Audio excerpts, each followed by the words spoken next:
Hello friends, welcome back to our channel. ఈరోజు ఈ వీడియోలో మనం మరొక ఇంపార్టెంట్ అయినటువంటి టాపిక్ని తీసుకుంటున్నాం. ఇది పాలిటిక్స్కి సంబంధించినటువంటి టాపిక్.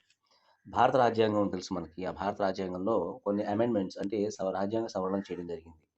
ఈ రాజ్యాంగ సవరణలు అనేటువంటి టాపిక్ నుంచి కూడా మనకి చాలా బిట్లు ఇదివరకు వచ్చాయి, వస్తూనే ఉంటాయి ఫ్యూచర్లో కూడా. జనరల్ నాలెడ్జ్లో భాగంగా, స్టాండర్డ్ జీకేలో భాగంగా మనకి అన్ని కాంపిటేటివ్ ఎగ్జామ్స్లో, అవి గ్రూప్స్ కానివ్వండి, వేరే ఇతర ఏ exam, job oriented government exams అయినా సరే, ఈ పాలిటిక్స్లో మనకి ఏదైతే మనకి కాన్స్టిట్యూషనల్ అమెండ్మెంట్స్ అనేటువంటి కూడా one of the important topic. కాబట్టి ఈ చాలా ఇంపార్టెంట్ టాపిక్ నుంచి ఏ రాజ్యాంగ సవరణలు ఎప్పుడు జరిగాయి, వాటి యొక్క ఉద్దేశ్యం ఏంటనేటువంటిది ఈ వీడియోలో మనం కవర్ చేయడానికి ప్రయత్నం చేస్తున్నాం. ఈ వీడియోని మీరు తప్పకుండా పాజ్ చేసుకుని నోట్ చేసుకోండి బిట్స్ని. మీ ఫ్రెండ్స్కి షేర్ చేయండి ఎవరికైతే యూజ్ ఉంటుందో. ఈ వీడియో నచ్చితే లైక్ చేయండి, సబ్స్క్రైబ్ చేయండి. మీరు లైక్ చేయడం వల్ల ఇంకొంతమందికి రీచ్ పెరుగుతుంది. అలాగే మనలాంటి కాంపిటేటివ్ ప్రిపేర్ అయ్యేటువంటి ఫ్రెండ్స్కి ఉపయోగపడేందుకు అవకాశం ఉంది. మన ఎగ్జామ్కి ప్రిపేర్ అవ్వాలని లేదు, అనేక రకాలైనటువంటి జాబ్ ఓరియంటెడ్ ఎగ్జామ్స్ ఉంటాయి కదా, వాటికి ఇది తప్పకుండా వారికి కూడా రీచ్ అయ్యి వారు కూడా ఉపయోగించుకునే అవకాశం ఉంటుంది. కాబట్టి like it and share it and subscribe and press the bell icon. Okay, so let's start today's topic. మనకి భారత రాజ్యాంగం ఏర్పాటు చేసినప్పుడు ఉన్నటువంటి ఏవైతే మనకి ఆర్టికల్స్ ఉన్నాయో, వాటిలో కొన్ని మోడిఫికేషన్స్ అనేవి టైం టు టైం మనం చేసుకోవాల్సి వచ్చింది. ఎందుకంటే మన యొక్క ఫ్లెక్సిబిలిటీని బట్టి, మన యొక్క అడ్మినిస్ట్రేటివ్ ఇంపార్టెన్స్ని బట్టి అప్పుడప్పుడు మనకి వాటిని మోడిఫై చేసుకుని ముందుకు వెళ్ళవలసిన పరిస్థితులు ఏర్పడినాయి అన్నమాట. అంచేత ఆహ్, ఆహ్, ఆ సవరణలు ఎప్పుడు జరిగినాయి అనేది మనం ఇప్పుడు ఇందులో చూద్దాం. ఓకే, సో మనకి ఫస్ట్ అమెండ్మెంట్ అనేటువంటిది, 1వ రాజ్యాంగ సవరణ అనేటువంటిది ఎప్పుడు జరిగిందో చూద్దాం. మనకి భూ సంస్కరణలు సంబంధించి, ఓకే, సంస్కరణకు సంబంధించినటువంటి అమెండ్మెంట్ 1951, అలాగే 51వ సంవత్సరంలో జరిగింది. 9వ షెడ్యూల్లో ఈ భూ సంస్కరణకు సంబంధించినటువంటి మనకి అమెండ్మెంట్ అనేటువంటిది మన ప్రభుత్వం ఇస్తుందన్నమాట. రెండవ రాజ్యాంగ సవరణ అనేటువంటిది 1967వ సంవత్సరంలో జరిగిందండి.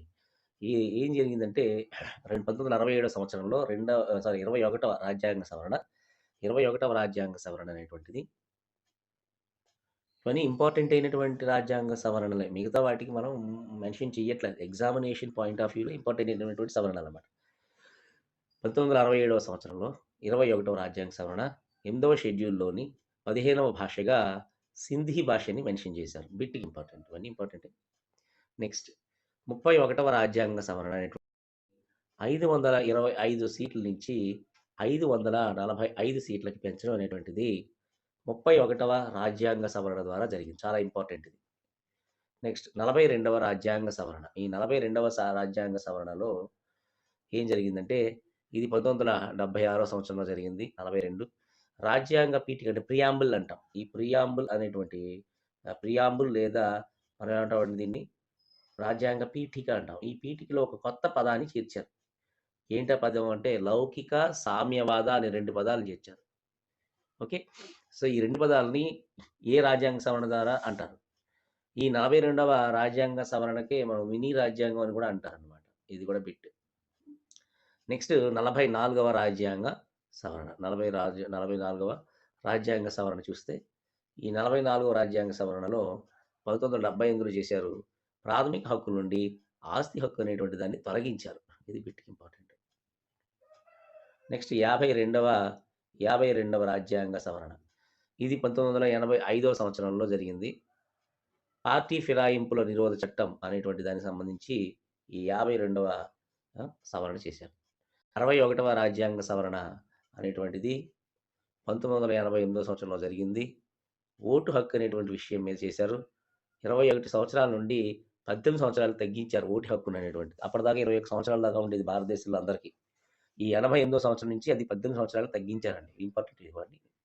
నెక్స్ట్ 69వ రాజ్యాంగ సవరణ. ఈ 69వ రాజ్యాంగ సవరణ ఏం చెప్తుందంటే,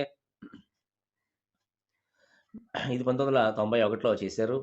ఢిల్లీకి నేషనల్ క్యాపిటల్ టెరిటరీ అనే హోదాని కల్పించడం అనేటువంటిది 69వ రాజ్యాంగ సవరణలో జరిగింది. 71వ రాజ్యాంగ సవరణ. ఈ 71వ రాజ్యాంగ సవరణ ఏంటంటే, మనకి అది 1992లో చేశారు. 71. ఇందులో కొన్ని భాషల్ని ఇంక్లూడ్ చేశారు రాజ్యాంగంలో. అవి ఏంటంటే నేపాలి, కొంకణి, మణిపురి ఈ 3 భాషల్ని 8వ షెడ్యూల్‌లో చేర్చారు. 8వ షెడ్యూల్‌లో చేర్చారు. నెక్స్ట్ 73వ సవరణ. ఈ 73వ సవరణ అనేటువంటి దానిని 93వ సంవత్సరంలో చేశారు. అయితే దీంట్లో గొప్పతనం ఏంటంటే, పంచాయతీ సంస్థలకి అధికారాలని అప్పగించారు. గ్రామ స్థాయిలో పంచాయతీ అధికారాలన్నీ పంచాయతీ సంస్థలకి ఇచ్చేశారనమాట. నెక్స్ట్ 74వ అధికరణం 74వ సవరణ చూసినట్లయితే, ఇది 1994లో చేశారు. ఇది నగర పాలక సంస్థలకు నగరాల యొక్క అధికారాలన్నింటినీ కూడా అప్పచెప్పారనమాట. నెక్స్ట్ 84వ రాజ్యాంగ సవరణ 2000 సంవత్సరంలో చేశారు. ఇందులో మన కొత్త రాష్ట్రాల ఏర్పాటు జరిగింది. అవి ఏంటంటే ఛత్తీస్‌గఢ్, ఉత్తరాంచల్, జార్ఖండ్ అనే రాష్ట్రాల యొక్క ఏర్పాటు జరిగింది అనేటువంటి దాన్ని యాడ్ చేయడం కలిపినటువంటి సవరణ 84వ సవరణ అనమాట. నెక్స్ట్ 85 ఈ 85వ సవరణలో 2002 సంవత్సరంలో చేశారు. ఎస్సీ, ఎస్టీలకి ప్రమోషన్‌లో రిజర్వేషన్ కల్పించడం అనేటువంటిది ఇందులో యాడ్ చేయడం జరిగింది. నెక్స్ట్ 85వ సవరణ 85 అయిపోయింది కదా! 86వ సవరణ చూడదాం. 86వ సవరణ ఏం చెప్తుందంటే 2002 సంవత్సరంలో చేశారు. 6-14 సంవత్సరాల మధ్య కలిగినటువంటి పిల్లలకి, బాలలకు ఉచిత నిర్బంధ ప్రాథమిక విద్య అనేటువంటిది 86వ సవరణ 2002 సంవత్సరంలో చేశారు. నెక్స్ట్ 91వ రాజ్యాంగ సవరణ. దీంట్లో ఏంటంటే కేంద్ర రాష్ట్రాల్లో మంత్రుల సంఖ్య దిగువ సభ మొత్తంలో 15% మించకూడదు. అలాగే చిన్న రాష్ట్రాల్లో 12%కి తగ్గకూడదు అనేటువంటిది ఈ సవరణ యొక్క ముఖ్య అంశం. నెక్స్ట్ 92వ సవరణ. ఈ 92వ సవరణలో ప్రకారం ఇది 8వ షెడ్యూల్‌లో చేర్చారు. దీంట్లో కొన్ని భాషలను కొత్తగా మళ్ళీ యాడ్ చేశారు. ఏంటంటే బోడో, డోగ్రి, మైథిలి, సంతాలి ఈ 4 భాషల్ని రాజ్యాంగంలో 8వ షెడ్యూల్‌లో చేర్చారు 92వ అమెండ్మెంట్ ప్రకారం. 95వ అమెండ్మెంట్. ఈ 95వ అమెండ్మెంట్ ప్రకారం ఏంటంటే వివిధ సేవలపై వేసేటువంటి టాక్సెస్ పన్నులు. 96వ సవరణ. ఇది 2001 జనాభా లెక్కల ప్రకారం నియోజకవర్గాల పునర్విభజన జరిగిందనమాట. ఓకే. మనకి అసెంబ్లీ అలాగే ఎంపీ కాన్స్టిట్యుయెన్సీస్ ఉంటాయి. వాటిని రివైజ్ చేశారు. As per 2001 census. 98వ రాజ్యాంగ సవరణ ప్రకారం జాతీయ న్యాయ కమిషన్ అనేటువంటి దాన్ని ఏర్పాటు చేసింది. నేషనల్ జస్టిస్ కమిషన్ అనేటువంటి దాన్ని ఏర్పాటు చేశారు. 103వ రాజ్యాంగ సవరణ ప్రకారం ఏం చేశారంటే జైనులు అనేటువంటి వారు ఉన్నారు కదా, వారికి మైనారిటీలకి ప్రతిపత్తిని కల్పించారు. 108వ రాజ్యాంగ సవరణ ప్రకారం చట్టసభలలో మహిళలకు 33 రిజర్వేషన్ కల్పించడం అనేటువంటి దాన్ని ఏర్పాటు చేశారు. 110వ రాజ్యాంగ సవరణ ప్రకారం పంచాయతీరాజ్ వ్యవస్థలో మహిళలకు 33% రిజర్వేషన్ కల్పించాలి అనేటువంటి దాన్ని ఏర్పాటు చేశారు. 112వ రాజ్యాంగ సవరణ ప్రకారం నగరపాలక సంస్థల్లో మహిళలకు మున్సిపాలిటీస్‌లో మహిళలకు 33% రిజర్వేషన్ అమలు చేయాలి అనేటువంటి అమెండ్మెంట్ తెచ్చారు. 113వ రాజ్యాంగ సవరణ ప్రకారం ఒరిస్సా యొక్క పేరుని ఒడిషాగా మార్చారు. ఇప్పుడు ప్రస్తుతం అంటున్నాం ఒరిస్సా అంటల్లా. 114వ అమెండ్మెంట్ ప్రకారం